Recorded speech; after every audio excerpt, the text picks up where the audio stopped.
He goes through big character developments. He goes through the most in the game, in my opinion. But yet he stays Jansen. I mean, that's true. He does keep his little sense of wit about him. I've gotten to, I know one of his main things. Oh, right, yeah. Okay. And he's like, okay, now I'm pissed. We should go kill him. But, oh, hey, she's hot. Right. Yeah, that's Jansen. And we won't say too much because I know we'll give too much away if we start talking about Jansen. But Seth. Now, Seth, I like all the characters in this game. There's not a character in this game I don't like, but there's one little interesting thing about Seth that just makes her stand out among any other RPG character ever. That's the fact that he's a fucking pirate. That's true, and pirates, by definition, are awesome. Right. Now, she doesn't talk like a pirate. I kind of wish she did talk like a pirate. That'd be awesome. Arr, matey! But, unlike Ferris from Final Fantasy V, who did talk like a pirate. But Ferris is awesome. I just wanted to point that out. But, Seth is great. She's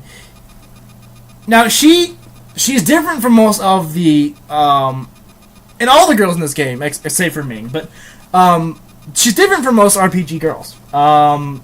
Usually, they have the ginormous knockers, wear skimpy clothing, and they have the swords, or they just have like the staffs and shit like that.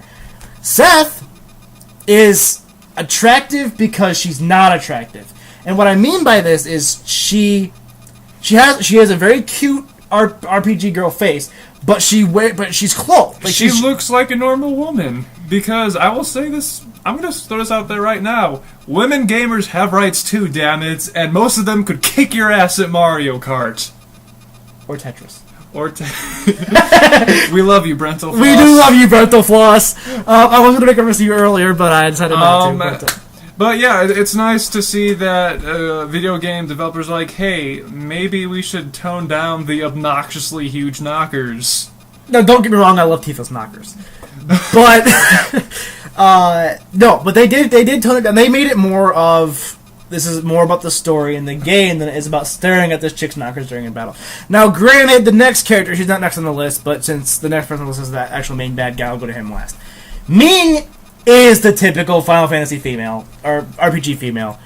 Because she wears a dress, and she's not very skimpy, except for on her top, where you're afraid that if she moves wrong, she's going to fall out. And now, there's nothing wrong with Ming as a character. She's British, short. I think she has short orange hair, if I remember right. But she's something. She's kind of the royal character of the team. Literally, she's royal. She's a queen. She's one of the immortals. Seth's also one of the immortals, by the way. Ming is a general magic user. As you can make them pretty much anything, but they usually have some sort of bonus to them as for what you make them. Yeah. But Ming is generally a magic user. Kaim is a fighter. Jansen's a magic user. Seth's a fighter. Ming's a magic user. But again, she is the stereotypical RPG female, and to me, it doesn't really fit in the game. Here's my take on why. Because Seth and Sarah, who's next, and Cook, thank God, are all normally dressed females. They don't wear skimpy clothing. They're not from Las Vegas. And Ming, all of a sudden, there's just titties everywhere. And now that is kind of funny considering the first character in your party she meets is Jansen. But which is one of the funniest things in that game, by the way. But I don't think her wardrobe fits the game. I don't think it does. Now, I'm not complaining about it. I'm not saying it's bad. I'm just saying it doesn't fit the game. I would agree with you. Being as she is a queen, I don't know how many queens flaunt their knockers too. Thank God the Queen of England doesn't. That wasn't a diss to the Queen of England. I'm just saying, God, that's a disturbing thought. Anyway, moving on to Sarah. She is... I don't have her yet. So you don't have Sarah yet, so you're not that far in the game. Wow, you're only disc 2. Yeah. I'm only disc 2. Sarah, as you find out, and it's also in the instruction book, so I'll tell you, is Kaim's wife. And she is also a magic user. Let me throw this out there before, it seems repetitive. Anything we've said for magic users, usually they're focusing on a different type of magic. Right. So Jansen's black magic, Ming and Sarah are whatever you want them to be, basically. But yeah, Jansen's black magic. Ming and Sarah because they're the immortals get everybody's abilities that they could possibly have them learn. We'll explain that system here in a minute when we go to our likes. So I like the system, so we're going to explain it in the like section. The way you learn skills in this game is the immortals can learn all the skills for everybody, and we'll get into that. But Sarah is Kaim's wife. She's also a magic user. She's more white magic based, I think, than Ming is. But she can use both.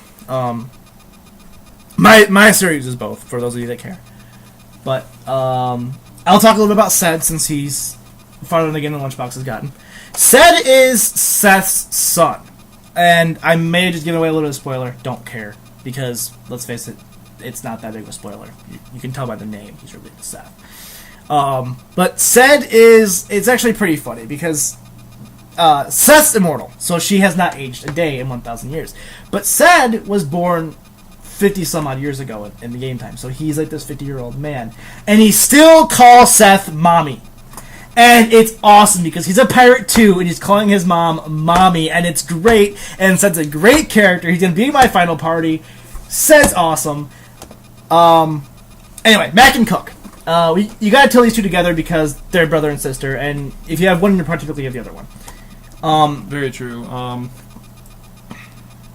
Both great additions to the party. They're both in mine right now. Fantastic. I don't know how it's going to add up later, but I'll give you my take.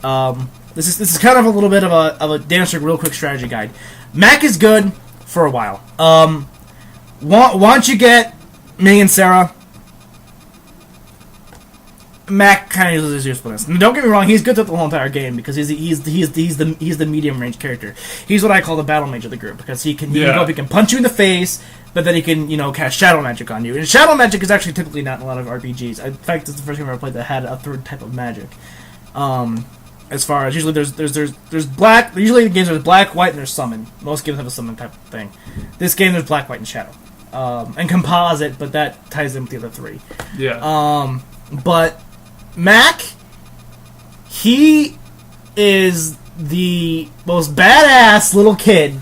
As is Cook, she's pretty badass too. And they really give. Basically, let me put it this way: if I were a 9-10-year-old kid playing this game, Mac and Cook would give me hope to have some sort of self-esteem because it shows that kids, and this is coming from someone who likes kids a lot, me. It can show kids that they can be just as big and important to a story, or as to make a purpose, have a purpose as an adult can. And now, same thing with Power and Final Fantasy IV, but these characters are in the game for the entire game.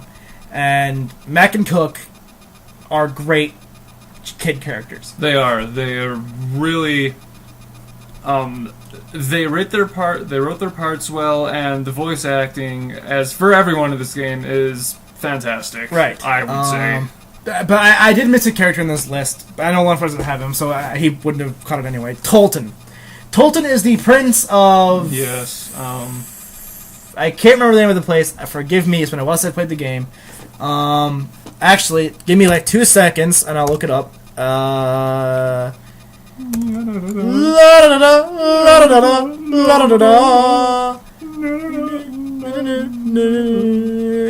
Gotza. He is the Prince of Gotza, and he